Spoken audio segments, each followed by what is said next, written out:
Assalamu alaikum viewers, welcome to my channel. In this video, I will show you how to convert Excel file into the PDF file without using internet or any other application. First, you have to click on the file button on the top left bar of the window. Then you have to click on the export button.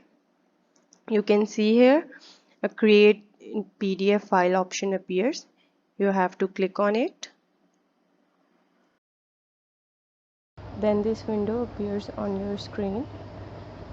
You can change the name of your file from here.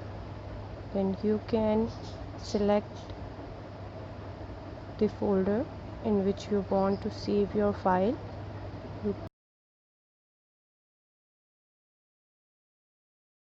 to the option to change the file size.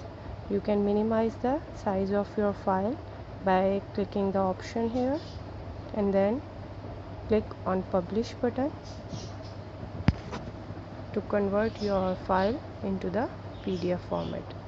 Thanks for watching it. Don't forget to subscribe.